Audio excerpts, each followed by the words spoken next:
О чем мечтают белорусы? Знаешь, когда машина проехала за навеску, не за мной ли этот воронок приехал? Ты тот человек, который можешь ходить и говорить польско для поляков? А куда они еще хотят переезжать, белорусы? Ну, а ты знаешь, сколько я зарабатываю? Я говорю, и сколько? Из Испании, из Германии, в Англию мы отправляли. Ты собираешь посылочку, и оно все. Ты пока рассказывал, я ел курицу. Ну и как?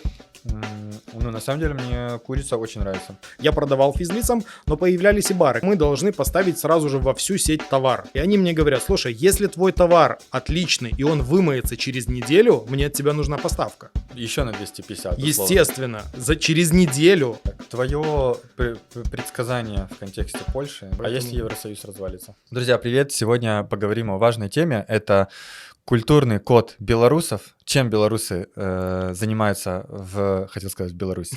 И в Беларуси тоже, и в Польше, и в Беларуси. И рядом со мной Родион. Рад видеть. Привет.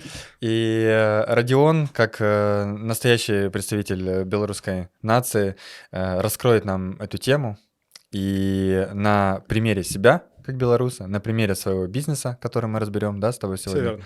Чувствую, будет много хороших комментариев сегодня. Неоднозначных, хороших комментариев. Слушай, я из Беларуси в 2020 году переехал, и мне до сих пор тоже много комментариев интересных приходит, почему не на рідній мові разговариваешь. И там уже в комментах дальше люди друг другу комментируют, да он из Беларуси, отцепитесь от него. Да, это сильно. Мы сегодня в этом всем разберемся без оценочных суждений каких-то, а только со стороны того, что мы видим, замечаем, либо что мы, как отдельные личности, думаем на тот или иной счет. Потому что у меня есть какая-то моя личная гражданская позиция, у тебя она есть, да.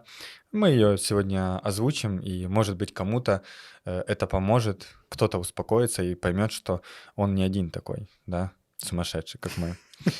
А скорее всего, таких большинство. Ну что, поехали. У нас тут рядом коробочка. Что это за коробочка? Расскажи.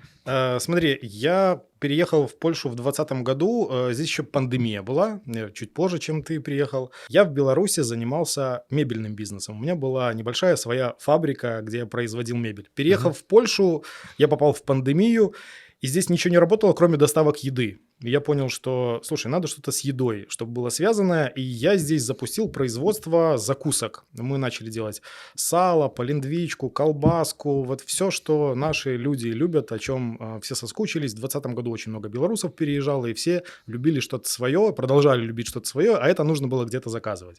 Поэтому я начал делать такие вещи. Это вот такие вот закусочки. Давай попробуем. У тебя, может, есть чем-нибудь? У меня есть специальное приспособление. Отлично.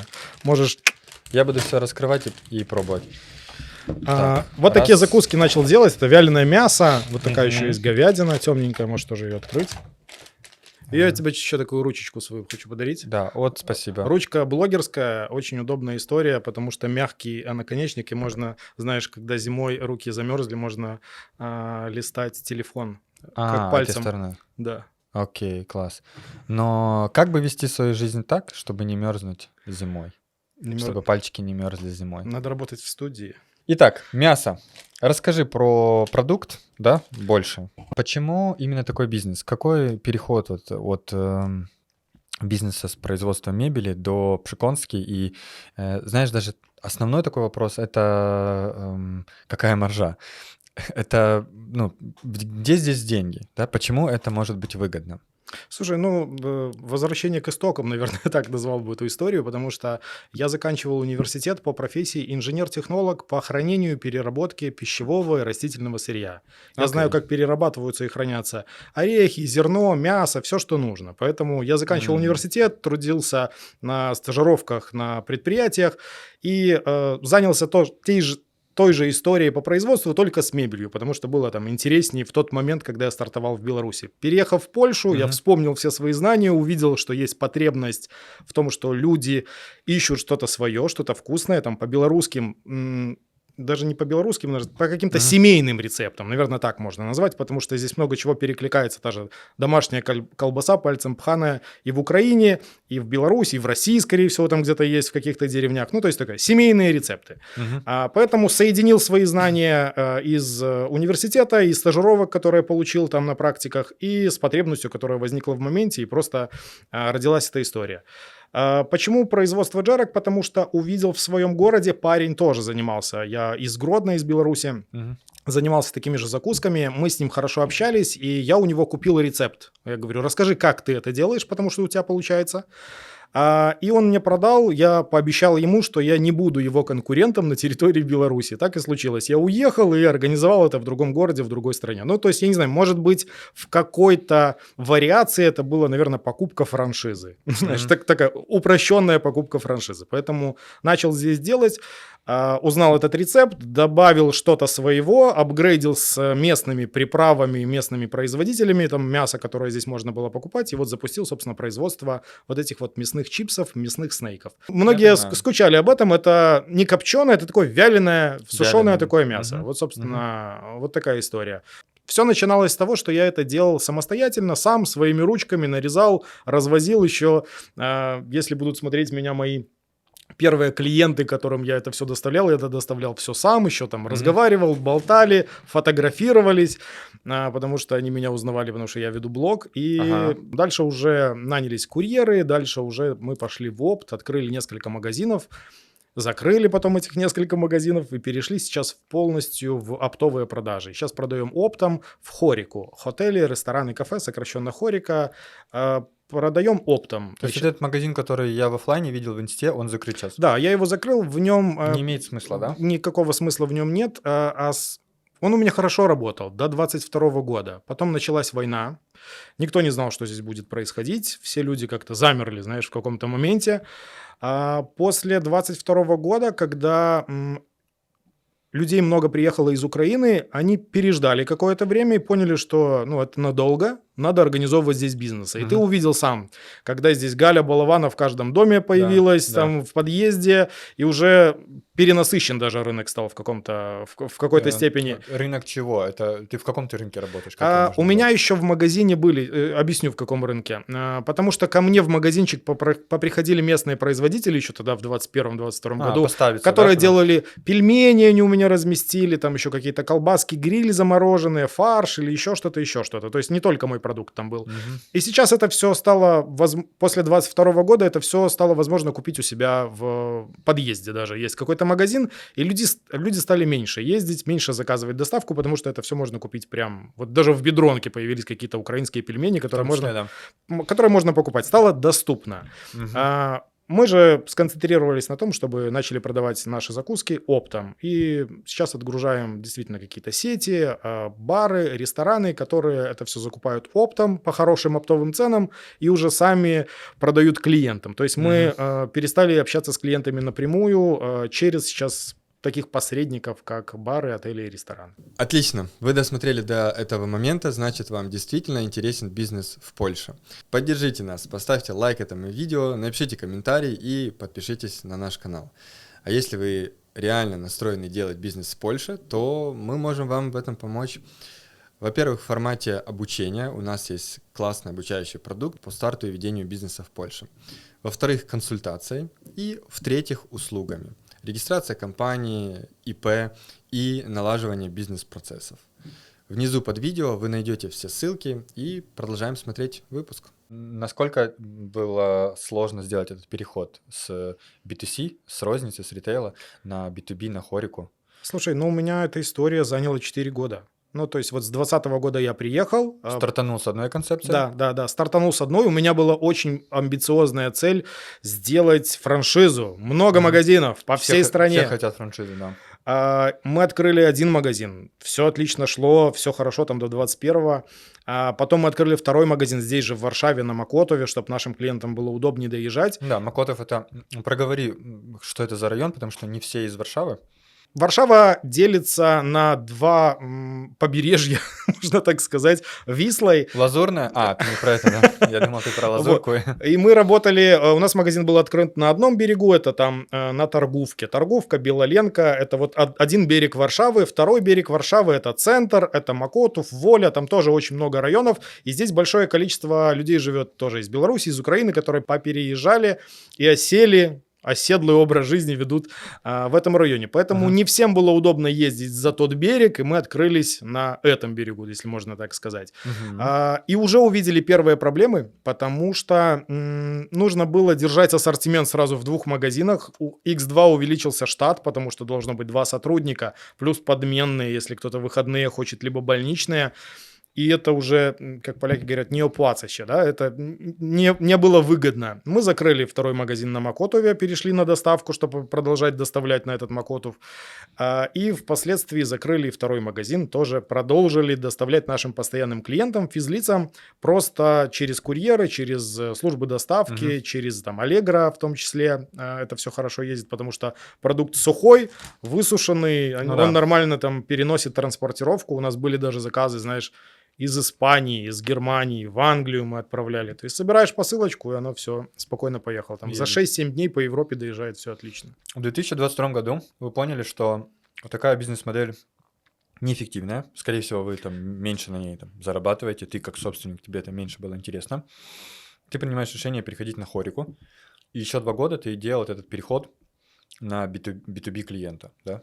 Слушай, ну смотри, в течение всех этих 4 лет у меня появлялись бары, кафе и рестораны, с которыми я работал. То есть я А. работал с физлицами, я продавал физлицам, но появлялись и бары, которые говорят, слушай, а можешь ли нам поставить, чтобы мы тоже могли своим клиентам предлагать? 4-й год я работаю, могу сделать рекламу своим друзьям, ребятам. Бар Beer Station есть такой, это Мгм. белорусы тоже его... Это в Варшаве. Да, в Варшаве у них, по-моему, даже 3 бара в этой сейчас сети, во франшизе.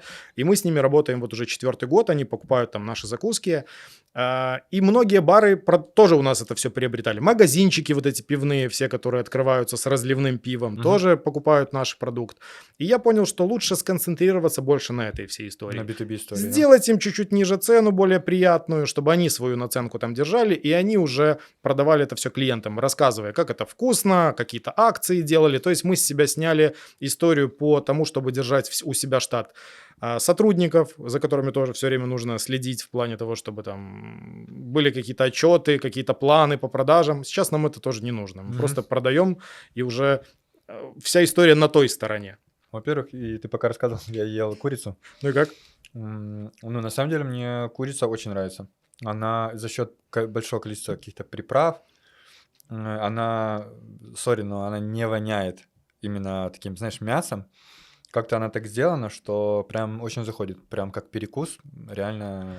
Слушай, мои дети Я очень тебе любят. честно скажу, я думал, будет хуже.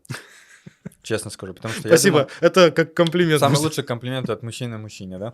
Потому что обычно вот такие всякие пшиконские, они, ну, типа, могут пахнуть. Особенно если взять там морские всякие штуки, да, Мгм. если ты с морскими связывался штуками. Рыба, Типа да. кальмары, оно вот такое бывает пахнет. На вкус еще окей, но оно пахнет. А здесь прям очень классно. И орешек, пожалуйста, сейчас.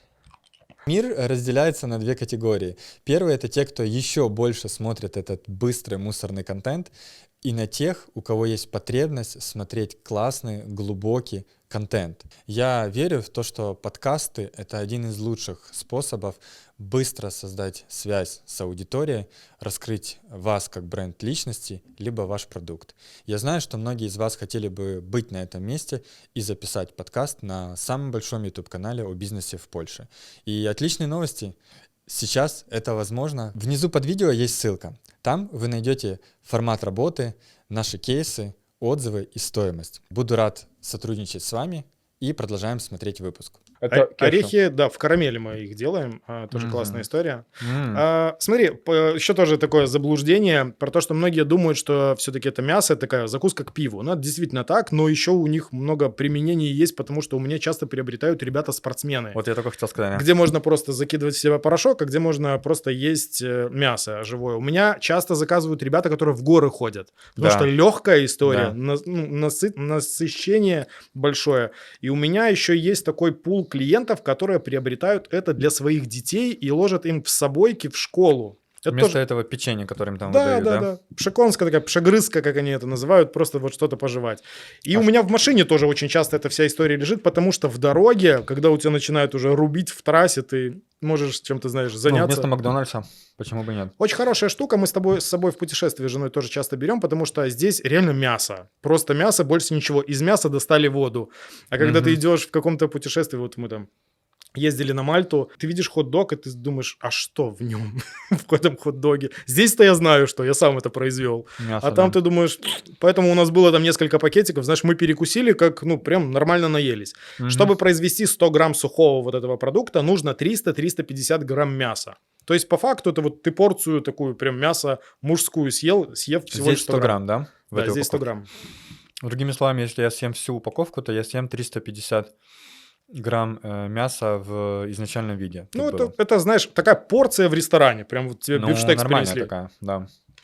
Смотрите, значит, у нас здесь бялка 52 грамма на 100 грамм, правильно? Да. Да, То богато. есть здесь 52 грамма, но это даже столько, по идее, даже не усваивается за один раз. Организму сложно столько чистого белка усвоить. То есть по факту такую пачку можно на 2 раза Либо на двоих. притащить. Да, либо на двоих. Когда Представьте. перешли в опт, мы добавили еще, потому что наши клиенты начали просить, слушай, а что есть еще кроме мяса? Поэтому у меня в команде появился еще парень Саша, который занимался оптом много лет орехов. И он говорит, слушай, у меня есть хорошие контакты, давай мы еще добавим к этой оферте еще орехи. Мы начали продавать сейчас фисташку обжаренную, орехи в панировке такие, знаешь, ну, мне кажется, и в Беларуси, и в Украине есть все так к пиву, в каком-нибудь да. васаби, в какой-нибудь такой Да-да-да-да. панировочке. Это тоже у нас все есть. Поэтому мы добавили много орешков, вот они тоже здесь в панировке есть. Мгм. И они тоже сейчас продаются. Поэтому вот наша оферта сейчас так выглядит. Я думаю, что, может быть, в ближайшее время еще и рыбу добавим. Но из-за того, что у нее есть определенные моменты по поводу сроков хранения, по поводу того, что нужны холодильники, потому что это все-таки рыба. Мгм. И она не так хорошо хранится, как мясо. Ну и запах имеет. Блин, рядом, если положишь с рыбой мясо, оно провоняет В том рыбой числе. и будет просто курица со вкусом рыбы. Да. Ну, это такая себе история. Поэтому пока только орехи и мясо. Бизнес. Сейчас точка Б понятно, да, это B2B история. Для меня, как для предпринимателя, она звучит прибыльнее. Я правильно понимаю, что это все веселее сейчас работает, чем ритейл история? Просто вот я хочу, чтобы люди для себя тоже, если они какой-то сейчас принимают решение, открывать ли им оффлайн бизнес, где есть ритейл часть, либо же онлайн, либо же B2B, да, давай вот возьмем оффлайн, онлайн и B2B. Что ты считаешь самое интересное, прибыльное?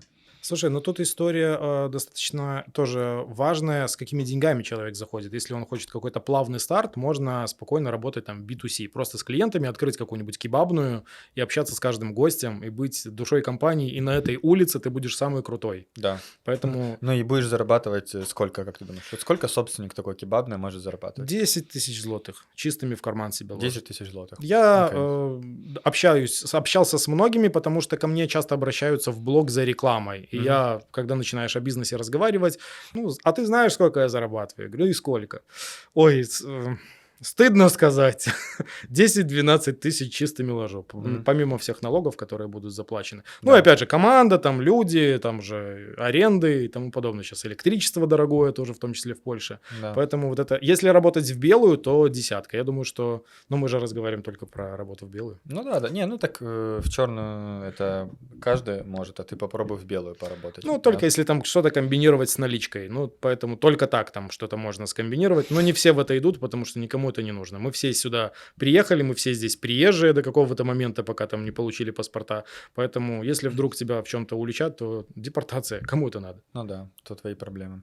И вот получается выглядит так, что B2C история, и это для тех, у кого небольшой бюджет, низкий старт, Да, кто ручками хочет настраивать эту всю готов историю. настраивать. Окей. Дальше есть история B2B, это работа с бизнесами, и в том числе онлайн продажи. Здесь уже будет история зависеть от того, сколько у тебя денег есть. Потому что, чтобы зайти в B2B, вот, например, мы сейчас ведем переговоры с большой сетью. Большой сетью, в смысле, типа там условная бедренка или жабка или еще что-то, или Aldi там. Пока не могу говорить, но мы ведем переговоры с сетью. Имеется в виду, это сеть розничных каких-то. Розничная сеть Всё, розничных понял. магазинов. Мы ведем сейчас переговоры.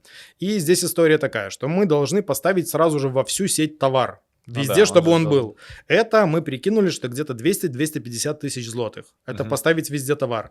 И отсрочка у них 60 дней. То есть, Да. когда мы поставили, то они заплатят через 60 дней. Но отсрочка платежа и поставка товара – это разные отделы. И они мне говорят, слушай, если твой товар отличный, и он вымоется через неделю, мне от тебя нужна поставка. Еще на 250, условно. Естественно, через неделю, а полка не должна пустовать, потому что ты штраф получишь. Как Брит- могут быть дырки просто на полках? Ну, надо все заполнять. Поэтому, а если через неделю раскупится, а если еще через неделю раскупится, то это 1,5 миллиона надо вложить, чтобы тебе пришли первые выплаты за первую только поставку. Поэтому здесь уже либо своими нужно, либо нужно искать инвестора, который готов вложиться и готов поверить в твой продукт, в твой товар.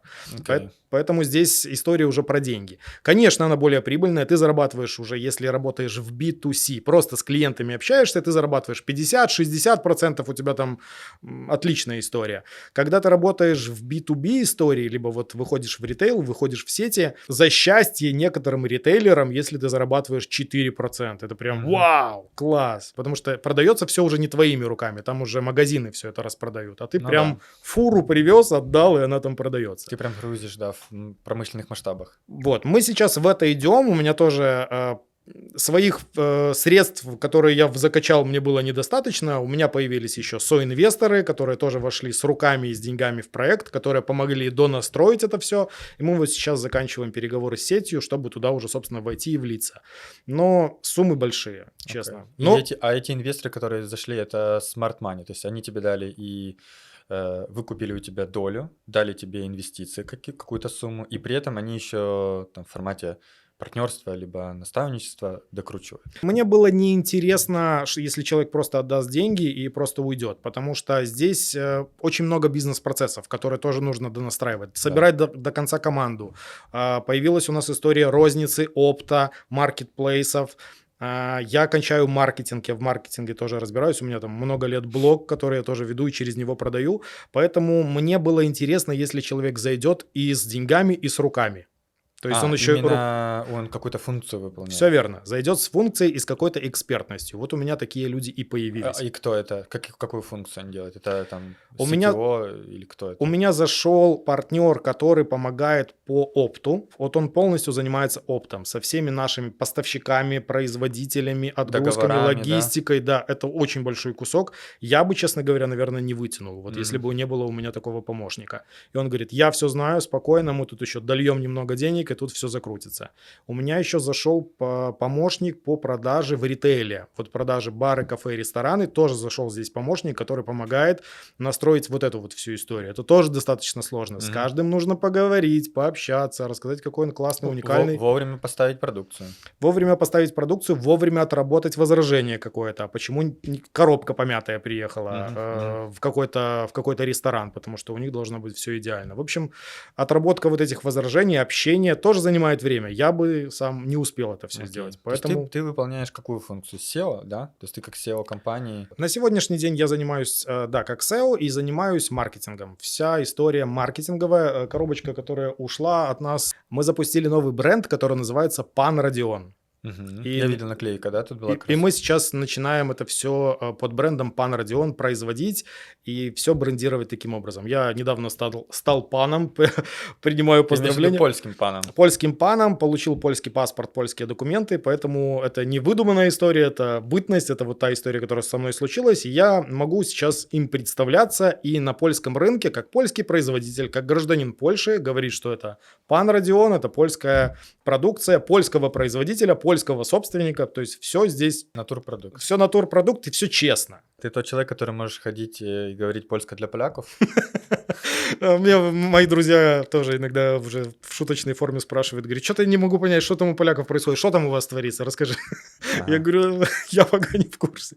Ну, то есть, Я все время рассказываю эту историю. Я живу на Воле, там возле Броваров. Отходишь чуть-чуть подальше. Ну, Бровары Варшавские, такой классный район, да, ты был. Там Миконос, сам фудкорт, Да, да. все классно и красиво. Темщики там на Ламборджини проезжают.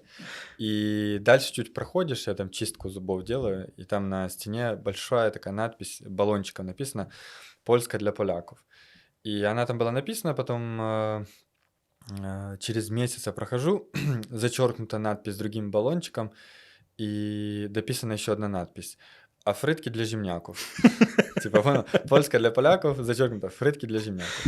Моя любимая история про эту тему. Но мы еще обсудим тему культурного кода, да. Мне не нравится слово национализм, потому что почему-то оно даже у меня вызывает какие-то непонятные ассоциации. Испоганили слово это. Да, вот типа как будто национализм, он связан у меня одновременно и с Германией, и фашистами, с расистами, еще непонятно с чем. Такое какое-то...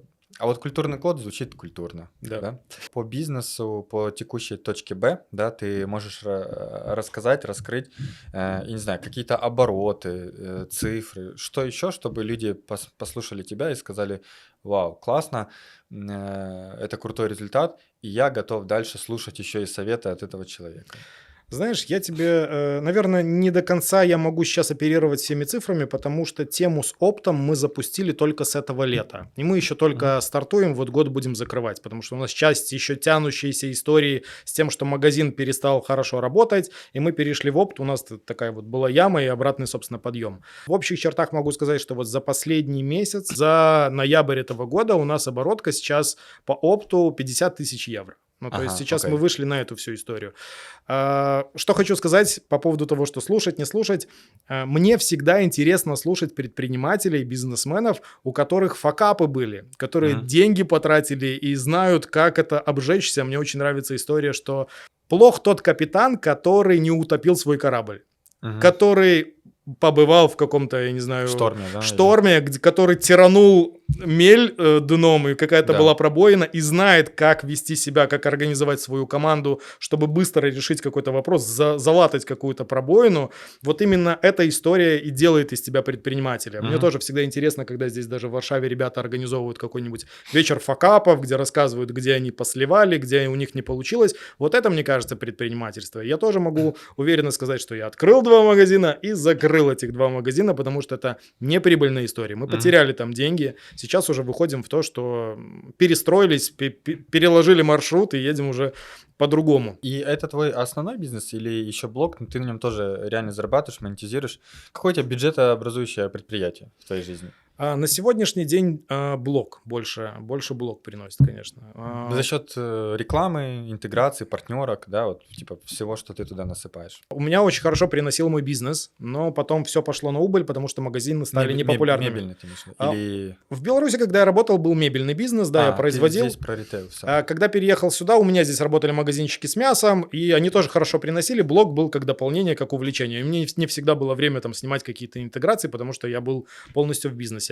Магазины стали менее популярны, я более начал уже отвлекаться на блог и зарабатывать на нем больше, то есть уже перевесила эта чаша весов.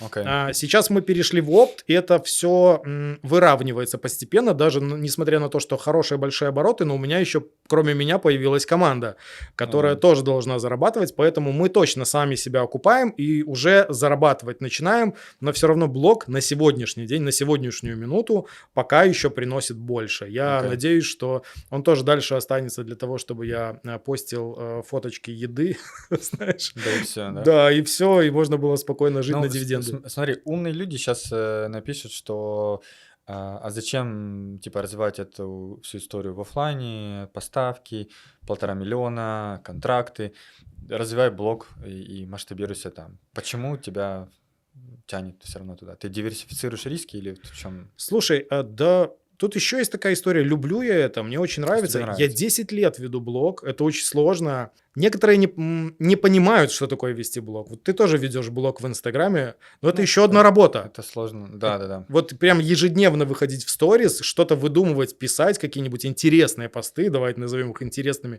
это трудно. Это вот ты где-то работаешь, приходишь и еще работаешь. Ну, то есть еще там 6-7 часов ты посвящаешь на то, чтобы пообщаться с подписчиками, ответить что-то, прокомментировать.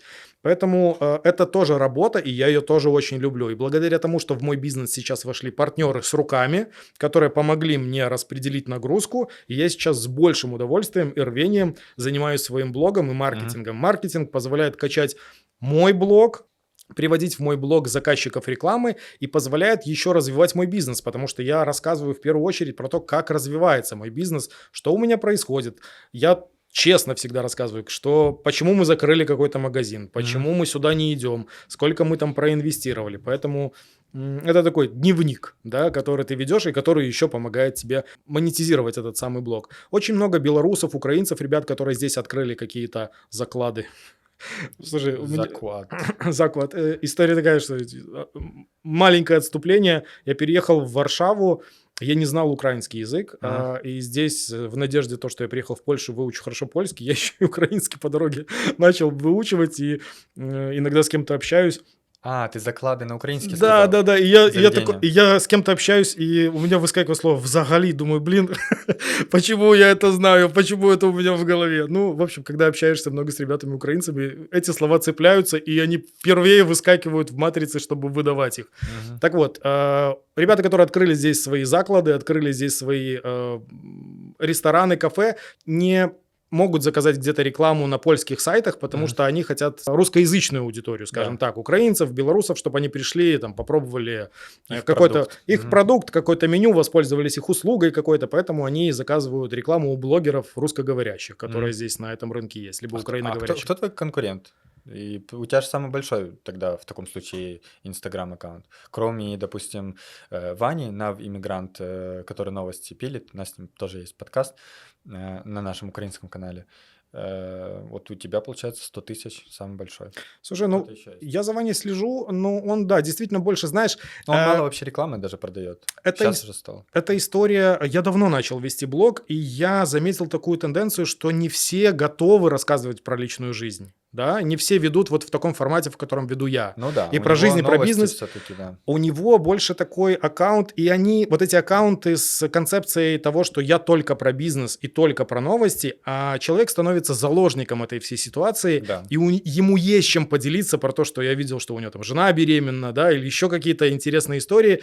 И когда он начинает об этом рассказывать, как я там коляску сейчас покупаю, или еще куда мы там собираемся, где мы собираемся рожать, все такие, да мы сюда не пришли не за этим. Показывай Да. мне новости, давай мне про бизнес. Поэтому изначально в таком формате, в котором я веду, насколько я изучаю этот рынок, у меня конкурентов здесь, наверное, нет. Ну, ближайший там у кого-то там 10-20 тысяч подписчиков, да, наверное? Ну, такие, да, микроблоги. Я слежу еще за польским большим блогером, Ксен Жуля его зовут, Ага. если ты знаешь, такой парень, поляк, и вот он тоже делает гастрономические какие-то рекламы, гастрономические обзоры, и он тоже рассказывает про свою жизнь, рассказывает про... У него бизнеса нет, он рассказывает про жизнь, рекламирует какие-то отели, рекламирует какие-то бургерные, у него такой сегмент вот такой он рекламирует, у него там больше 2 миллионов на Ютубе и 1300 Очень сильно. или 400 на Так Инстаграме. это и есть бизнес, получается. 2 миллиона, мы же с тобой понимаем, сколько он зарабатывает на этом всем. Сколько стоит реклама у Родиона? Как это происходит? Ты называешь прайс каждому индивидуально или есть какой-то просто бандл?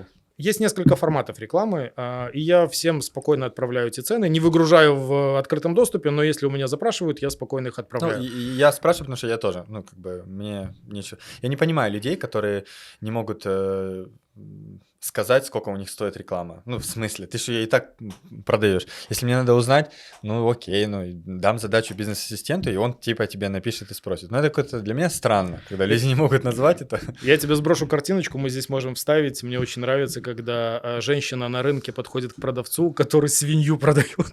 Говорит, сколько стоит? Он говорит, в личку отписал. Да, да. Поэтому здесь точно такая же... Отписал в ЛС, да. Поэтому здесь такая же история. У меня есть стандартный прайс. Если кто-то соберется заказывать рекламу у блогера, смотрите, есть несколько вариантов этих самых интеграций. Есть просто реклама в сторис, Да. где просто про тебя рассказывают, и эта реклама будет 24 часа висеть. У меня эта реклама стоит 300 злотых нетто. Мы выставляем вам фактуру от фирмы, и там добавляется ват, и все, вы получаете эту фактуру. У меня есть компания, от которой я это продаю, собственно, свою рекламу. Есть реклама в виде рилса либо поста. То есть ты выпускаешь пост, либо рилс. 600 злотых стоит такая реклама. Мгм. И есть реклама, где мы приезжаем к вам с обзором. Есть, Ага. мы выедем, посмотрим ваш ресторан, кафе, производство. Там уже 1200, 1500. Все будет зависеть от того, что вам нужно. Там несколько рилсов напилить, несколько постов, насколько длинная эта интеграция. У меня есть большой опыт работы уже за 10 лет. Я работал с такими компаниями, как Керхер, Nestle, еще когда они были не токсичными. Яндекс.Музыка мы еще работали там в 19-18 году, когда еще только блог начинал. Я уже всех сейчас не вспомню. Церазит, ребята, которые Ну, там... то есть более такой корпо, большой сегмент. Достаточно, Окей. да, достаточно большой. И у нас были большие контракты. Они говорят, мы хотим купить 12 постов в течение года. Вот прям Мгм. вставляя, интегрируя это в свой контент, рассказывая о том, что вот мы Да, с у тобой них есть сотрудничаем. бюджет, они готовы, и им тогда же выгоднее планировать на год. Вот в Они том, там 100 блогеров скупили и все. да, поэтому у них, да, действительно эта история есть. У меня опыт есть работы с ними, и я знаю, как нужно сделать так рекламу для этих корпораций, как нужно сделать рекламу для бара, кафе, ресторана, салона красоты, стоматологии, так, чтобы оно зашло. И знаешь, это обоюдоострый нож, да, он и тем полезен, потому что я помогаю предпринимателям рассказать об этом, Мгм. и я не все беру на рекламу. Я рассказываю только о том, в чем уверен сам, потому что предложений приходит больше, чем я утверждаю и с кем я сотрудничаю и работаю. Ну, например, из последнего ребята секс-шоп говорят, мы хотим, покажите фалоимитаторы, что? Я говорю, серьезно? Я, во-первых, ценности в блоге, семья, бизнес, предприниматели. И я тут буду махать чем-то, ну, покупайте, развейте свою жизнь, вот еще такой истории. Поэтому, ну, это вот из таких ярких прям Да. примеров. Я говорю, нет. Есть некоторые организации, которые тоже хотят прийти на рекламу. Я узнаю по своим ближайшим контактам, кто ли сотрудничал, знают ребят, знают собственников. И иногда отказываю, потому что непорядочные ребята там Мгм. не рассчитываются с сотрудниками, еще есть какие-то нюансы там по работе, и я такое тоже в рекламу не беру. Окей. Поэтому, с другой стороны, это в моем блоге, если человек видит рекламу, он знает, что это порядочная компания, туда можно обратиться спокойно, туда можно прийти, вылечить свои зубы, либо сделать какую-то косметологию, потому что это порядочная история, и где ребята появляются в моем блоге не один раз, не разовая какая-то вспышка. Мгм. Поэтому это тоже такая, знаешь, знак качества, который можно спокойно поставить про то, что если у Родиона появились, значит, у них точно все в порядке. Окей. С этими сетями, да, с которыми вы сейчас работаете, с B2B партнерами, и среди них есть поляки, именно польские компании? Или это все наши украинцы, белорусы, которые здесь ведут бизнес? По поводу и блога тоже, в том числе поляки заказывают, и по поводу бизнеса есть одна сеть польская, с которой мы сотрудничаем, сейчас переговоры ведем, Мгм. и много наших ностальгические, наверное, магазины, да, где есть вот наши Там, товары. где сгущенка? В том числе, да, вот есть такие, я назову их ностальгические, да, то Мгм. есть где вот хотят прийти что-то свое такое купить. Вот с этими сетями мы очень плотно работаем, но есть и польские сети, которые тоже у нас закупают еще в небольшом объеме, потому что поляки еще знакомятся с этим продуктом, с нашими закусками. Орехи-то они уже знают давно. А вот формат такой у них недавно, да, появился? Мне так кажется, вот там как раз года 3-4 назад. Через тебя проходит много белорусов. Расскажи, поделись, вот сейчас первое, что приходит в голову, да, топ-5 ошибочных заблуждений или убеждений каких-то неправильных, которые есть у белорусов. Именно у белорусов, да. Потому что про украинцев я много всего знаю.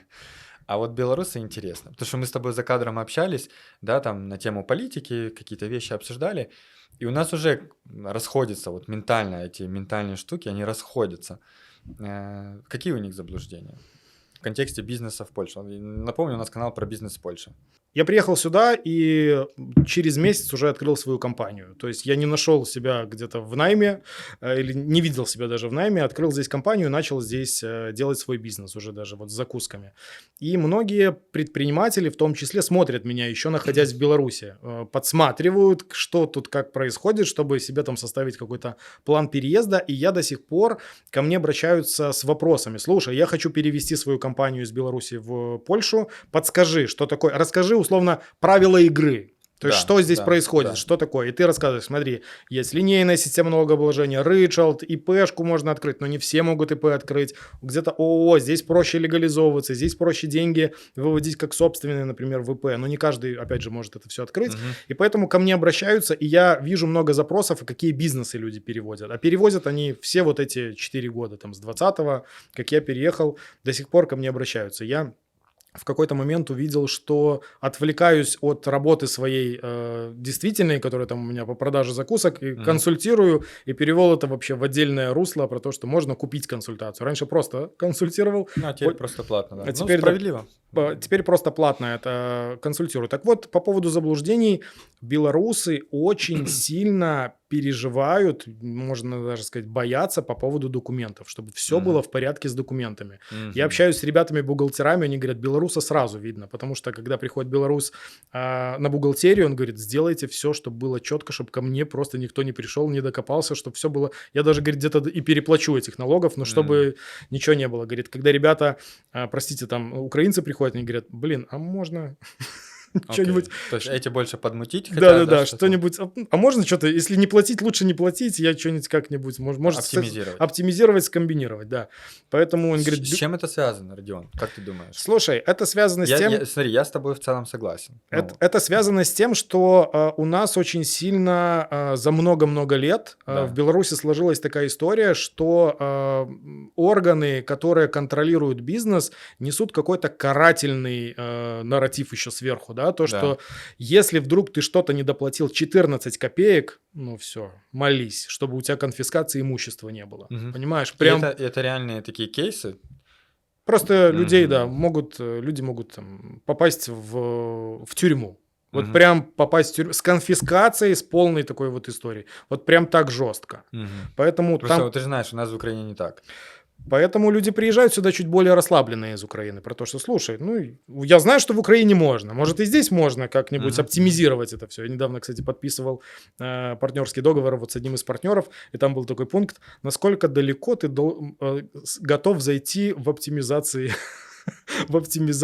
прибыли. И я так задумался про то, что... А это у него вопрос был где? В договоре или это как бы его... В партнерском договоре. В договоре партнерском. И ты должен был какой ответ дать? На 100%? Да. На сколько? На 10%? Типа, нужно каждый раз обсуждать, сделать собрание типа инвесторов и обсуждать, насколько далеко мы... Ну, я об этом не думал, но вот такой вопрос у меня попался. Так вот, что касается ребят из Украины и из Беларуси, то вот ребята из Украины очень часто любят оптимизацию. Да. Поэтому... А белорусы боятся оптимизации. У нас очень тонкая грань, она практически незрима, грань оптимизации и уклонения. Все, что касается оптимизации, все в сторону уклонения уходит. Поэтому, а там везде срока. Там везде срок, в тюрьму уезжаешь. Поэтому никто этого не хочет, и все приезжают сюда. Ну, блин, давайте назовем это там запуганными, да, про то, что это много-много лет такое там происходило, и все думают, что, скорее всего, здесь тоже так. Здесь более спокойная в этом история в плане оптимизации, здесь это позволяется, это все можно. Не, ну если ты легально все это делаешь, то да. Просто я, насколько знаю, в Беларуси, даже если ты легально делаешь все по стороне закона, то как бы канва идет в ту сторону, что тебе могут сказать, да, но ты сделал все легально, но выглядит так, как будто ты оптимизировал то, что не должен был. Я правильно понимаю? Все верно. Может быть и такая история. Могут быть задним числом принять какой-нибудь закон, или просто закон принят сегодняшним числом, а тебе вспомнят годовалой давности, что ты вроде делал, это уже под закон не подходит. Ты говоришь, ну, ребята, ну тогда можно было. Ну, тогда мы планировали вводить этот закон, а ты уже хулиганил. И ты такой... Камон, да ладно. А никому ничего не докажешь. Ну да. Просто приходят и могут отжать, собственно, этот бизнес. И отжимает кто? Как бы государство, получается. Слушай, я не готов на эту тему, наверное, разговаривать, потому что достаточно такая политическая, наверное, эта вся тема. Я в ней до конца не разбираюсь, но много слышал историй, что люди приезжают очень сильно, нервные, знаешь, поэтому, то есть живут у занавески, знаешь, когда машина проехала, занавеску. Не за мной ли этот воронок приехал, потому что... Потому что стрёмно. Потому что стрёмно. Поэтому сюда приезжают и более... Что касается гастрономии, вот в которой я работал, ребята, которые из гастро приезжают, они тоже очень сильно удивлены, что здесь можно работать намного быстрее. То есть, когда ты пришел и получил разрешение гастрономическое на то, что ты можешь открыть ресторан, ты можешь с сегодняшнего дня, когда ты получил разрешение, начинать работать. Вот в гастрономии, как у меня было, я говорю инспектору, а сколько должно месяцев пройти? Он говорит, вот, я тебе даю. Я говорю, так вы проверку до конца не провели. Он говорит, я даю тебе кредит доверия. В плане того, чтобы ты начал делать, я уверен, что у тебя все хорошо, мы же предварительную проверку произвели, мы к тебе еще придем через месяц, либо через 2, но тебе же тоже нужно жить и зарабатывать деньги, и платить налоги. Начинай работать с сегодняшнего дня, все в порядке. А это разрешение гастрономии, что ты имеешь в виду? Санэпид или что-то другое? Ну вот, например, у меня было производство, мне нужно было разрешение главного врача ветеринарии, ветеринара, Ага, потому что окей. связано с мясным продуктом, это животного происхождения сырье. То есть Окей. он тоже говорит, я даю разрешение, все в порядке, работаю, у вас все, я смотрю по документам, все хорошо, просто мы тоже привыкли, что очень много, мне кажется, в Украине такая же история, приходят эти проверки, им накладывают какие-то там сумки, чтобы они уходили счастливые, они там Мгм, мгм. подписывают какие-то там документы. А здесь такого нет, и здесь вот больше кредит доверия к тому, что спокойно работайте, зарабатывайте, мы все понимаем, что вы еще отточите что-то, где-то Мгм. еще докупите, где-то еще допилите. И самое главное, что не нужно переживать, что тебя закроют и посадят. Вот почему наши удивляются.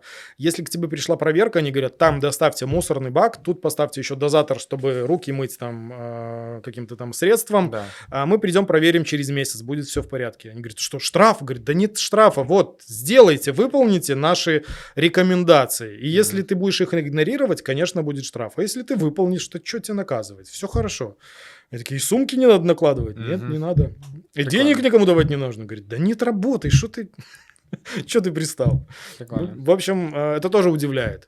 Удивляет очень сильно белорусов то, что в документах можно делать исправления. Если ты пишешь какое-то Ага. заявление, у нас просто все бланки везде, где бы белорус что-нибудь не заполнял, если делает помарочку или слово или букву не так напишет, там какая-нибудь бабуля, которая сидит в райисполкоме, убери это все!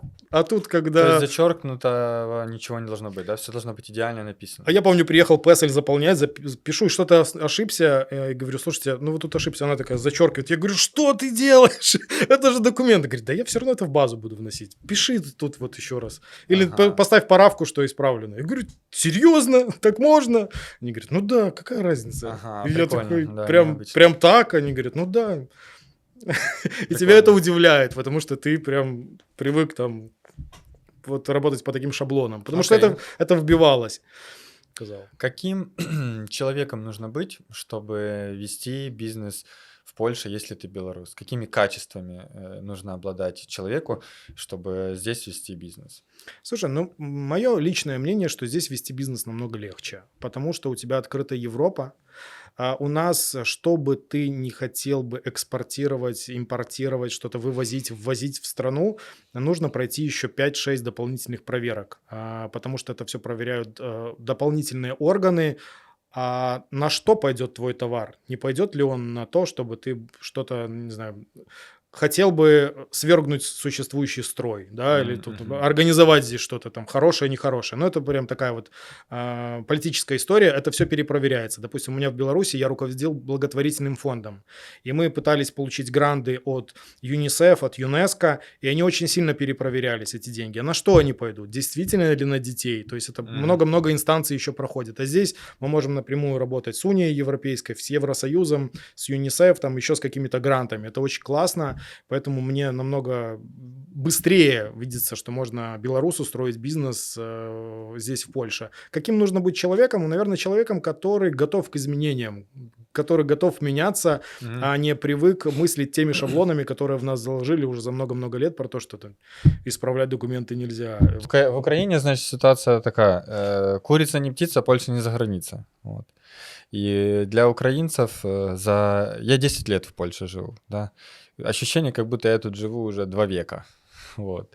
И за это время я видел все: и взлеты, и падения, и свои личные. И у нас, кстати, классное видео есть. Я там такое видео на 30 минут, где я в формате такой саморефлексии делюсь опытом за эти 10 лет жизни в Польше. Для украинцев Польша мы прошли, наверное, таких 4 этапа от любви до ненависти, да, если так глобально вот обозначить. Любим, не так даже. Окно в Европу Польша, потом типа не помогают, потом помогают, потом националистическая какая-то история. Правый, левый. То есть мы с этой Польшей, мы уже так с ней переплелись. Ну, как и Беларусь, да, исторически. Часть там текущих белорусских территорий была раньше польскими, так Мгм. же, как большая часть Западной Украины была тоже польской. И это было не так давно, да. Это менялось географически, но это было не так давно. Вот. Я не помню, что я хотел сказать, но мысль хорошая, да. То есть давай подразумируем, что нужно быть гибким. Слушай, это когда ты приходишь после школы в университет, и тебе говорят: забудь все, что вы проходили в школе, тут все по-другому. Приходишь после универа там на работу какую-то, тебе говорят: забудь свой университет, здесь все по-другому. Так Да. вот, наверное, чтобы Забудь быть все, что было в Беларуси. да, да, когда приезжаешь в Чтобы- Польшу, забудь все, что там было, здесь просто все с нового листа. Я, знаешь, что еще называю, может быть, это будет так грубо, но переезд в другую страну — это социальное самоубийство. Ты такой, Ага, и ты начинаешь все заново, новые друзья, новая жизнь, новый паспорт. да. Знаешь, это прям как спецагент, ты прям начинаешь все заново. Конечно, у тебя еще есть там друзья, которые пописывают первое время, там как ты, как что, как дела, а потом ты уже просто плавно уходишь из их жизни, начинаешь все заново. Но Да. чтобы рестарт этот сделать, я вот по своим друзьям увидел и по своим коллегам, 5 лет где-то нужно. И вот ты Мгм. уже рестарт у тебя получается, и дальше уже ты Окей. выходишь. И ты уже по-другому мыслишь. Каким еще нужно быть человеком, чтобы вести бизнес в Польше? Как ты думаешь, какие навыки, soft skills, hard skills, да? Что еще нужно знать, уметь? Как еще нужно думать, чтобы вести бизнес в Польше? Слушай, да мне кажется, здесь общая история, что чтобы вести бизнес в любой стране, нужно просто быть предприимчивым человеком. Мне очень нравится слово предприниматель, больше, чем бизнесмен, потому что это человек, который предпринимает Мгм. попытки заработать деньги, прилагает усилия, предпринимает что-то. Вот Мгм. что-то предпринимает, потому что бизнесмен — это просто бизнес, да, человек бизнеса. Мгм. Поэтому я вот все-таки считаю себя больше предпринимателем. И да просто, мне кажется, не всем дано быть предпринимателем и быть предприимчивым самим по себе, потому Мгм. что можно быть предприимчивым, работая даже на заводе, да, просто помогать, я не знаю, участвовать там в личной жизни коллектива, какие-то дни рождения организовывать. Вот это прям, наверное, черта характера. Не всем дано быть предпринимателями. И это Мгм. тоже я вижу, что не у всех это получается. Такие люди тоже нужны, которые не занимаются бизнесом, потому что нам, предпринимателям, очень часто потом эти люди нужны для того, чтобы поставить их директорами, чтобы они тоже Конечно. работали, и Да, все чтобы они люди нужны. помогали нам строить команду. Поэтому предприниматель, наверное, это все-таки, мне кажется, что это не тренируемый, а какой-то врожденный, наверное, навык. Ну, мне так Ага. То кажется. есть ты считаешь, что предпринимателями рождаются, а не становятся, да? Мне кажется, что да. Есть, конечно, мне кажется, какие-то исключения, когда можно закончить какую-нибудь академию, где тебя прям обучили, но все равно у тебя к этому должна быть предрасположенность. Мгм. Потому что если разбирать каких-то, ну, не знаю, я вот у людей тоже спрашиваю, как ты начал заниматься бизнесом? А он говорит: да я еще в школе там фантики продавал, там наклейки или еще что-то. Но эта жилка, видишь, шла прям там с 3, с 5, с 7 лет. Мгм. Этому же Мгм. ты не научишь, типа, Леш, иди продавай, ты маленький, но иди попробуй продай. Я даже своим там детям тоже эту всю историю прививаю в какой-то игровой форме про то, что там можно что-то попробовать продать. Здесь тоже есть Allegro локальня. Я вам купил книгу, вы ее прочитали, я получу детям своим за книги, за то, что они читают, сейчас такая история. Мгм. Я говорю: смотрите, книгу вы прочитали, можно ее продать. Они такие: вау, класс. Мы откатали самокат, выросли из него, его можно тоже продать, как бэушный, там через какую-то структуру, там через какой-то маркетплейс и заработать на этом. Они такие: вау, да это еще можно деньги из этого делать. Поэтому Класс. пытаюсь им привить ту историю, чтобы они понимали, что они тоже могут делать деньги, даже на своем детском уровне. Почему я так думаю? Потому что у меня в родне не было ни одного предпринимателя. Мгм. Вообще. Ни дядь, ни теть, ни дальних родственников. Все работали на работах, все на каких-то предприятиях. И я как такой, знаешь, немного белая ворона про то, что ну какой бизнес, ты чё, серьезно? А еще, знаешь, еще, наверное, даже с советских каких-то времен заложились какие-то негативные нарративы по поводу того, что предприниматель — это такой, знаешь, купи-продай, барыга, это комбинатор. И это рискованно, Это допустим, рискованно, да? да, поэтому, а так ходишь на работу, получаешь свою зарплату или, как в Беларуси, получку свою получил, Получку. Мгм. получку, и все хорошо. Получка от слова получать, да, Да-да-да. зарплата от слова заработать, да, какой-то заработок твой. Поэтому получил получку, и все нормально. Еще Мгм. там где-то солярочки можно слить, что-то продать, что-то еще накомбинировать. Поэтому я понял, что это у меня всегда во мне сидело. Каким нужно быть человеком, чтобы бизнес в Польше делать, да? Возможно, исходя из насмотренности, какие-то еще топ-ошибки, да? Вот что приезжают белорусы, что они еще, где они неправильно поступают? Я, например, например, Мгм. про украинцев, да, могу рассказать. Первое это то, что по-прежнему, несмотря на наш YouTube-канал, где мы делаем огромную работу, чтобы образовывать людей, да, и объяснять им, что такое налоги в Польше, да. То есть у нас 500 видео, и мы там рассказали уже все, что можно. И все равно люди приезжают, и они не хотят вникать в предмет, да, то есть они не хотят разбираться в налогах, они думают, что здесь в Польше, так же как в Украине, можно заплатить кому-то и скинуть платно за деньги эту ответственность. Но, к сожалению, мы с тобой знаем, что это не так. Здесь в Польше за налоги отвечаешь ты, как конечный бенефициар. В Украине можно там... Вообще, в Украине главный бухгалтер на предприятии — это очень высокорискованная позиция. В Беларуси также. Да. И этим иногда пользуются, к сожалению. Здесь же не так.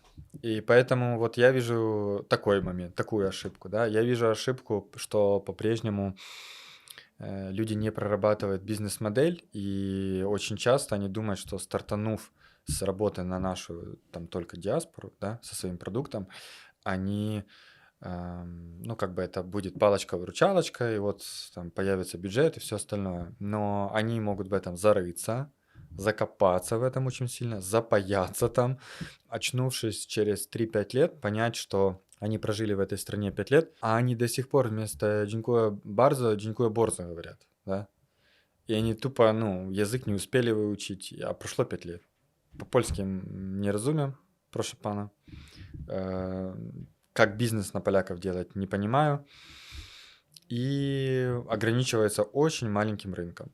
Ты знаешь, сколько вот из 100% транзакций, которые происходят в рынке недвижимости, да, ну, там за год, сколько, как ты думаешь, сколько из них это иностранцы в Польше?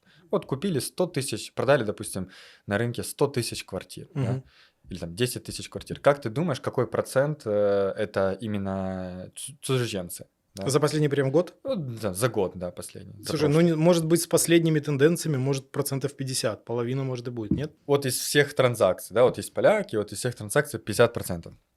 Ну, сейчас ты офигеешь. Это 5%. Ага. Это 5%.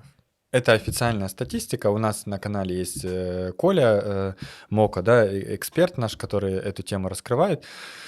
Он мне показывал отчеты, и как бы аналитика, и Коля, может, Коля мне врет, я не знаю, да, но в целом это 5%. И мы когда тоже это обсуждали, и я говорил, ну, наверное, 30% это украинцы и белорусы от всех транзакций, да. Он говорит, нет, пацаны, типа, расслабьтесь, это всего лишь 5%. И я такой призадумался.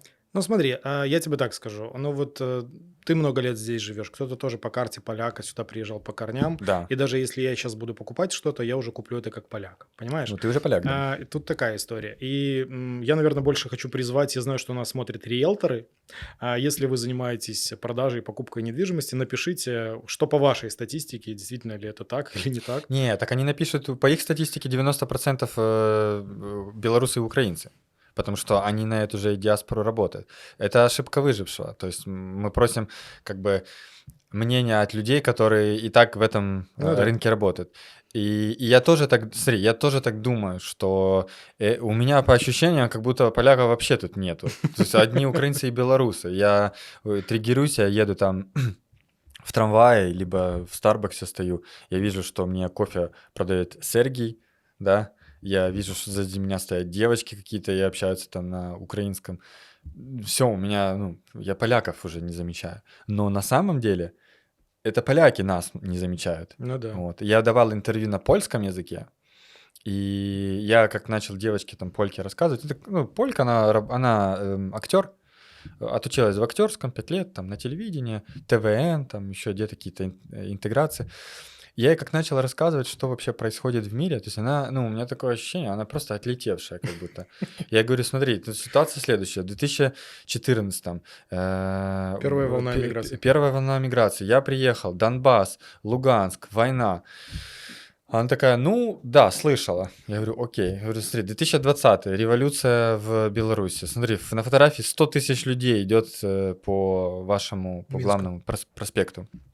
Она такая, вау, типа, ну да, видела в интернете. Я говорю, смотри, вот это вот уже сейчас там война, тут ужонт, надо разрешение, иностранцы, зазволения, освячения. Просто я ей немножко контекста навалил. И она такая: "Ого, типа, Сташек, я просто мы типа поляки, мы в каком-то другом мире живем. Мы как будто вас не замечаем". А мы как будто иногда тоже не замечаем их. Поэтому, возвращаясь к инсайдам и ошибкам, да, которые я вижу, вот эта вот интеграция очень важна, если вы, как и иностранцы, хотите делать бизнес с местным населением. Люди это скипают. То есть они это скипают. А мне кажется, что там лежит, ну, окей, 90% денег, да, а не те 5-10, за которые мы боремся. И нам кажется, что это не 5% или 10, а нам кажется, ну, это примерно половина Варшавы. Ну да. Но это нам так кажется, потому что мы в этом варимся, и мы как банка соленых огурцов, там сами все вот такие все в баночке сидим.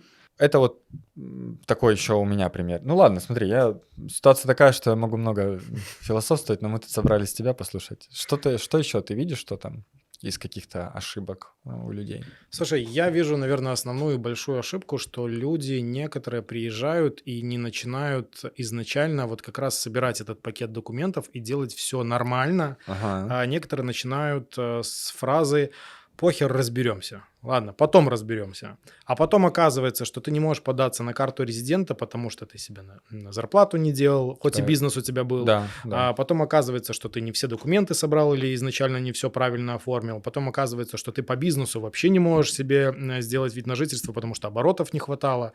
А ты такой, разберемся. Но 5 лет прошло или 7 лет прошло, и все надо начинать заново.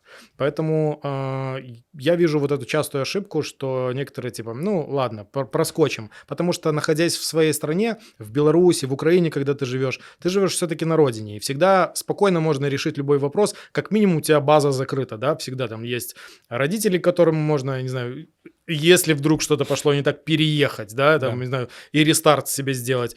Здесь такого не получится, и там переезд в новую страну ошибок таких вот не прощает. Есть круто, когда есть возможность вернуться домой, но не у всех она есть. В Ну связи да. с войной, в связи с какими-то политическими взглядами у белорусов нет возможности вернуться, потому что там им грозят какие-то срока, либо еще какая-то история с какими-то штрафами большущими, поэтому здесь нужно начинать все делать грамотно и правильно. Поэтому, может быть, еще и из-за этого белорусы триггерятся от того, чтобы все было четенько, все было хорошо с самого начала, все, чтобы Мгм. было по полочкам. Поэтому я вот тоже заметил, что люди, которые ко мне приходят на консультации, они прям, знаешь, блокнотиком, ручкой, и прям план переезда, или которые еще находятся в Беларуси и обращаются про то, что нам нужно знать, куда мы отправим ребенка, как нам податься на 800+, как нам еще первые шаги, чтобы там страховку медицинскую сделать, в каком районе Варшавы, и мы в Варшаву хотим квартиру снять, сколько Мгм. стоит это все. Ну, то есть вот прям план, нужен план. План Поэтому капкан. план, да.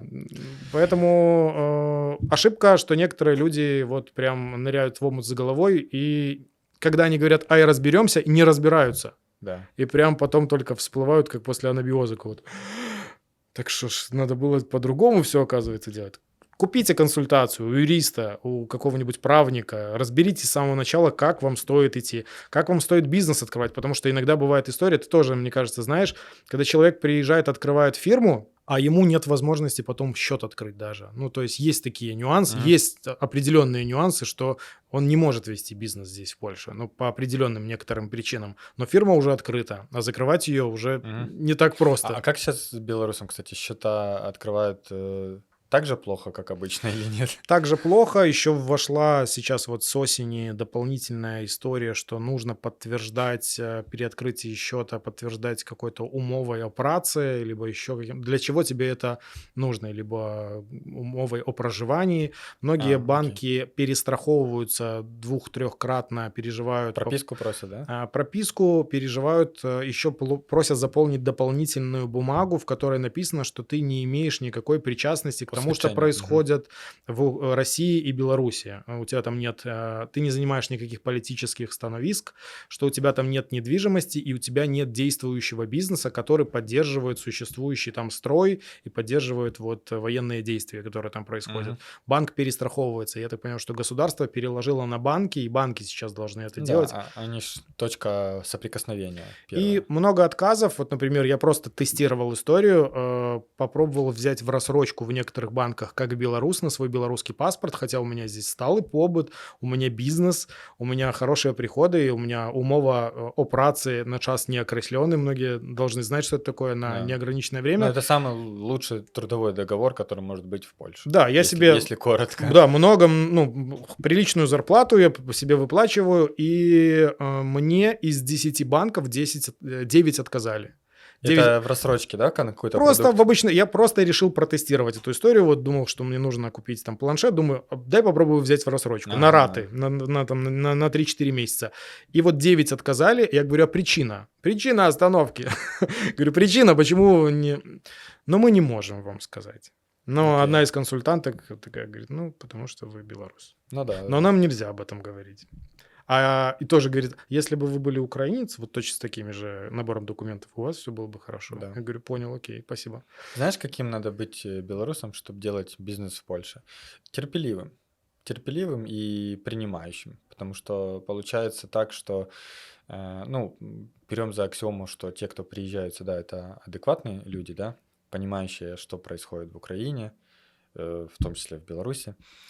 Ну и это хорошие люди, скорее всего. И тут, получается, они приезжают и встречаются с какими-то такими неприятными моментами, да.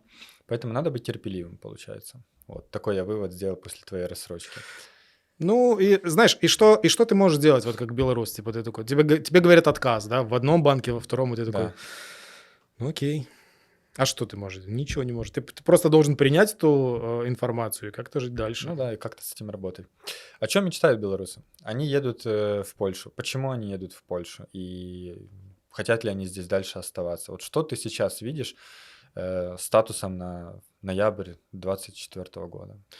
Ой, блин, очень философский вопрос. Мне А у кажется, нас тут по-другому никак. У нас тут вообще канал про философию, а не про я, бизнес знаешь, в Польше. беру на себя ответственность за всех белорусов прям ответить. Ну, наверное, отвечу за себя.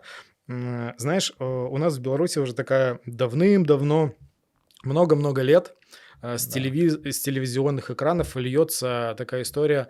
Ну вот-вот, мы будем зарабатывать $1000. Средняя зарплата будет $1000. Ага. Проходит год-два, и с телека говорят, ну вот, чуть-чуть нам осталось, и вот будет $1000. И вот эта вся история уже 20, 25, 30 лет длится, и все ждут, когда это вот-вот наступит. Поэтому, что касается белорусов, которые приезжают и здесь работают просто вот в найме, Мгм. то когда человек видит $1000 у себя в расчетнике, и он такой... Это произошло, это случилось, это уже, знаешь, заветная Он эта выдыхает, цифра. да? Да, Мгм. то есть вот 1000 точно получилось, если больше, ну, еще больше рад. Что касается в общих, там уже, если взять там и предпринимателя белоруса, и там артиста, и работника, который работает просто на предприятии, блин, ну, мы хотим... Знаешь, у нас очень часто в школе на уроках истории говорят о том, что в Беларуси погиб каждый 4-й на Великой Отечественной войне. Мгм. И Беларусь особо там и не участвовала, но на нашей... и в Украине тоже Как в Украине, боевые действия шли вот на территории наших стран. Вот Да. прям там была мясорубка самая Мясорубка, жесткая. Поэтому... очень много вливалось через вот историю, и все белорусы не хотят и очень сильно боятся войны. Они очень хотят, чтобы был мир во всем мире. Мгм, Поэтому мгм. белорусы хотят уехать туда, где спокойно, где нет вот этих баталий, где никто не меряется половыми органами, где просто спокойно можно жить и зарабатывать условно свою $1000 и больше, и чтобы ничего не происходило вот в этом плане. Вот прям... И поэтому они выбирают в Польшу. Почему Польшу? Ну, есть же ж там другие страны. Есть там Литва, Латвия, Эстония, есть Болгария. Страны, где, в принципе, даже сейчас подешевле, чем в Польше. Потому что, я не знаю, чувствуешь ты или нет, но я, может, сейчас скажу непопулярное мнение, особенно для нас, как для самого большого YouTube-канала о бизнесе в Польше, но в Польше стало жить дороже. То есть прожиточный минимум и баланс меняется. Но белорусы все равно едут сюда. Почему? А куда ехать? Ну вот я тебе закинул варианты. Литва, Латвия, Болгария, Эстония. Сложнее язык. Ты на литовском разговариваешь? Нет. Ну вот. А на польском ты приехал, было сложно начать Ну, разговаривать? Дзинько Борза. Ну, все равно он понятней. Да. Ну, то есть, чем вот в Да, Прибалтике. то есть язык. Окей. Ну, Это аргумент. едут два варианта. Едут в Россию, Мгм. Едут в Россию на заработки, работать в Россию. Не факт, что все там остаются, на заработки больше едут. Либо едут уже в сторону Польши, потому что здесь понятнее. В Украину очень много людей выехало после 2020 года, очень много. Потом Мгм. после 22-го въезжали уже в Польшу, опять же. Ближе по менталитету, по кухне той же, да, по еде, Мгм. ну, менталитет все-таки. Язык намного проще. Опять же, Беларусь же входила в Великое княжество Литовское, и сейчас Польша по-прежнему также официально называется Rzecz Посполита, да, Да. польская. Поэтому это, в принципе, точно та же страна, и она как-то, не знаю, духовно ближе. Окей. Литовский я до сих пор не знаю, хотя слушаю литовцев, когда они разговаривают, я вообще не понимаю. Когда мне говорит что-то поляк, и когда я еще приехался в 2020 году сюда, ну, я прям понимал все, как собака, знаешь, ты понимаешь, что сказать не можешь. Мгм.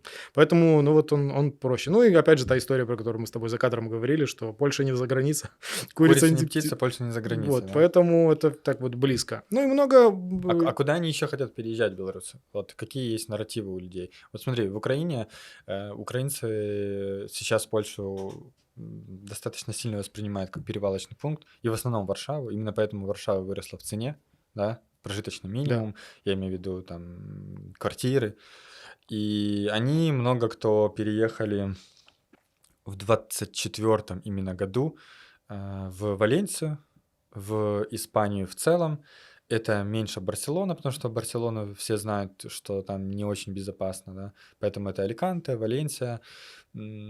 Есть по-прежнему часть украинцев, о которой мы не знаем, которые просто улетают на континент в Канаду, да, там, либо в Америку по U2I, Мгм. U4U, м, э, и либо в Канаду, вот. То есть вот куда едут украинцы. Те, кто занимается ручным трудом, действительно это такой тренд, и аналитика это показывает, едут в Германию, да. Вот как-то люди посчитали и поняли, что Слушай, прям то, что я хотел тебе сказать, потому что я вижу, как со мной люди консультируются, которые да. планируют переехать, перевести сюда свой бизнес.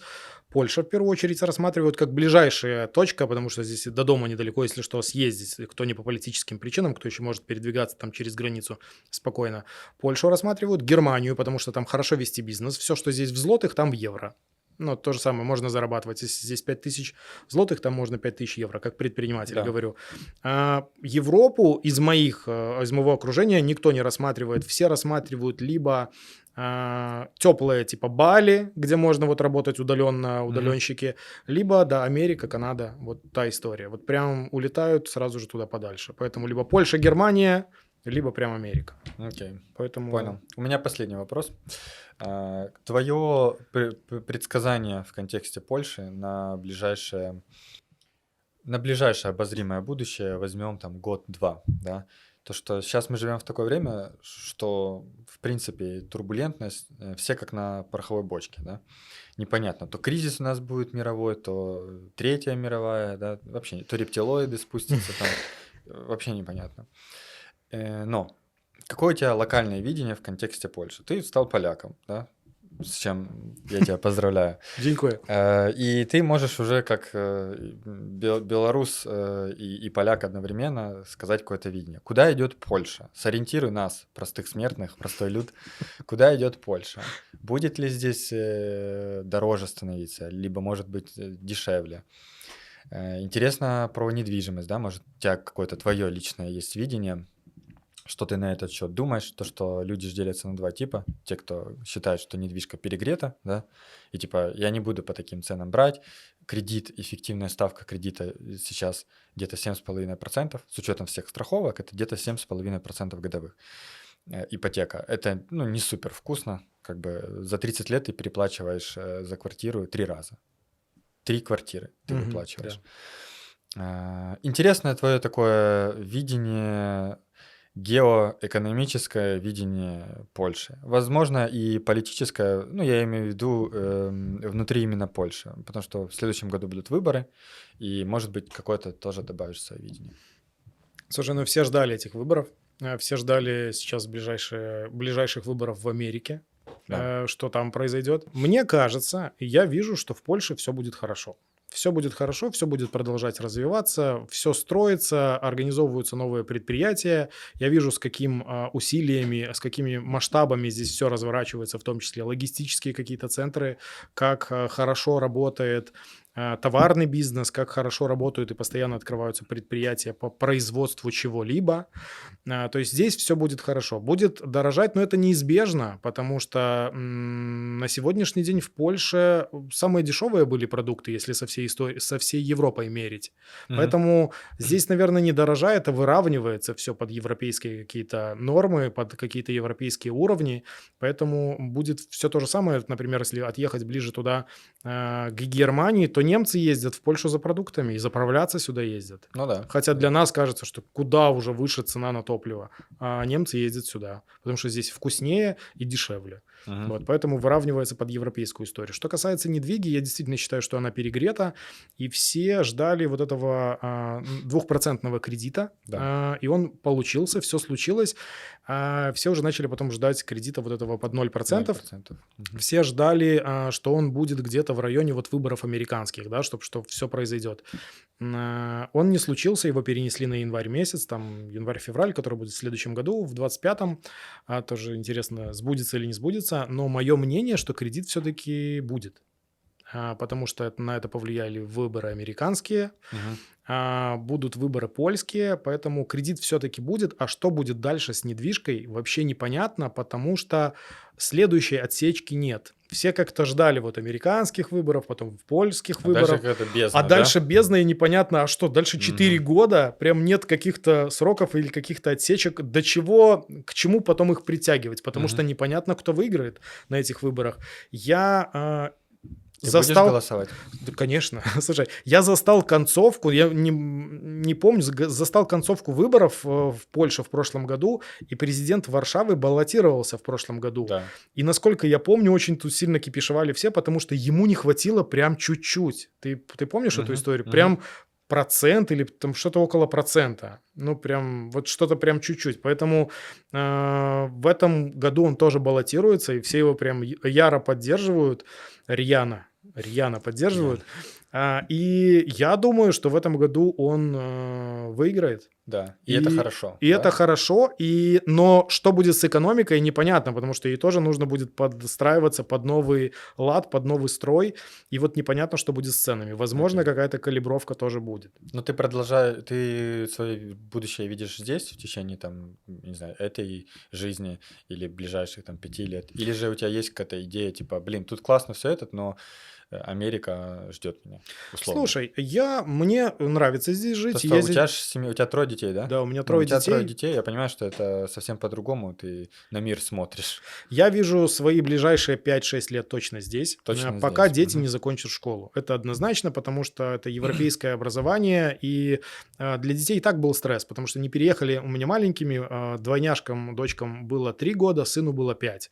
И они пошли здесь, 6 сыну было, и они пошли здесь в детский сад, потом уже школа началась, сын у меня уже ходит 4 года здесь в школу польскую, вот с 1 класса. Мгм. И знаешь, это достаточно жестко. Я думаю, даже район не хочу менять, переезжать там с Белоленки в какой-то другой район, потому что ты много раз менял классы, когда в школе учился? Ну да, очень ни разу. Ни разу. Ну, это же круто. Очень ни разу. Но это же круто, когда ты учился с 1 по там, 10 по 11 класс, у тебя есть друзья, ты стабильно на это все смотришь. То есть это всегда твои одноклассники, да? Да. А когда ты часто меняешь, тебе снова надо вливаться, снова искать Ну, для друга. детей это вообще такая травматичная история, я понимаю. А еще для детей иностранцев, когда он еще не до конца разговаривает, например, хорошо там на польском языке, это еще такой дополнительный стресс. Да. Уезжать в Испанию и там, а на каком? На английском там дальше учиться? Ола. Ну, такая жестокая история. Поэтому я точно думаю досмотреть, точно думаю, чтобы дети закончили здесь школу, а дальше уже То есть пусть это они сами перспектива смотрят. даже скольки? Лет 10, да? Ну, у меня сын учится в 4 классе старший, здесь школа польская до 8 классов, дальше уже там выбирают какая-то колледж или еще что-то. Среднее образование, Да, да? двойняшки вот во 2 классе учатся, им тоже. Ну, 6, я думаю, что лет Окей. точно. У меня есть хорошая шутка. Я учился в университете, и с нами в универе учился парень темнокожий, его звали Карлос. И он учился, мы его Это в Гродно? Да, Мгм. в Гродно, в университете, и мы его часто брали в свою КВН-команду, и он очень классно, шутки через него заходили, прям когда темнокожий парень что-то говорит славянское, это всегда очень смешно, Ну да, разрывало да. зал. И он первый год учился просто языку. Такие Мгм. подготовительные были курсы для того, чтобы его обучать. Он сначала русскому учился. И он был на всех наших там тусовках после выступлений, махал головой, улыбался, не разговаривал. Где-то через год он начал разговаривать и говорить. И мы говорим: Карлос, какого хрена ты приехал в Беларусь учиться? Зачем тебе из Мгм. твоей, вот и прям из Африки он приехал? И он говорит: родители сказали, европейское образование престижно. И мы говорим: Карлос, Беларусь — это не Европа. Он говорит: я уже понял. Поэтому это было разочарование у него в глазах про то, что, блин, он потратил там деньги, время и Да. не туда приехал. Поэтому я вижу, что вот этого разочарования Карлоса не должно быть, когда ты закончил школу или университет уже в Польше, как минимум, да, и там в Германии ты получил европейское образование. Уже точно, Да, 100%. диплом европейского образца, который котируется во всей Европе, по-моему, даже и в Америке. Вот, и можно там строить свою жизнь таким образом. А если Поэтому, Евросоюз развалится за эти 5 лет? ну, а как я могу на это повлиять? Никак, да. Поэтому нам, знаешь, как белорусам, которому отказали в кредите, ты такой: ну, как Америка. Да. Погнали в Америку или будем жить в новой стране, организованной в каком-то другом союзе. Ну, а что мы можем на это сделать? Мы Не-не, просто, ничего, просто было интересно, что ты ответишь. Может быть, ты какой-то другой ответ дал. видишь, как А, типичный белорус. Да, да. Ну что, я думаю, на этой позитивной ноте можно заканчивать. Друзья, спасибо вам за просмотр. Надеюсь, вы подчеркнули какие-то полезные, ценные мысли для себя, возможно, убеждения, которые у вас есть, да. Этот подкаст мне было интересно снять с белорусом и обсудить именно вот эту белорусскую историю, которую мы меньше, да, на канале у себя раскрываем. Хотя у нас каждый третий клиент там на наши услуги, на консалтинг, на регистрацию — это белорусы, да. Мы их очень любим, уважаем. Поэтому, возможно, кто-то замотивировался, если он еще в Беларуси находится. Возможно, кто-то узнал себя и не будет допускать наших с тобой ошибок. Но продолжают ехать люди по своему бизнесу, как скажешь? Да, да, Продолжают? да, да. Ну, у нас продолжает, тренд изменился, информации стало больше. Тот рынок, в котором мы работаем, это консалт, регистрация и все остальное, да, то, что мы обсуждали с Мгм. тобой на конференции. Он изменился, потому что стало еще больше мелких блогеров, вот, и из-за того, что кому-то удобнее воспринимать контент в в ТикТоке, они находят экспертов на этой площадке и, наверное, потом покупают у них. Поэтому часть рынка как бы уходит в ТикТоке и там еще куда-то. Но это нормально. Кому-то интересно с Васей, кому-то с Петей работать, кому-то с тобой, кому-то со мной. Это нормально. Спасибо за просмотр этого видео. Верю, что это было для вас полезным, и если так, поддержите нас, поставьте лайк этому видео, подпишитесь на наш канал, и внизу под видео есть форма комментариев. Задавайте ваши вопросы, обсуждайте выпуск, и мы с удовольствием ответим на ваши вопросы.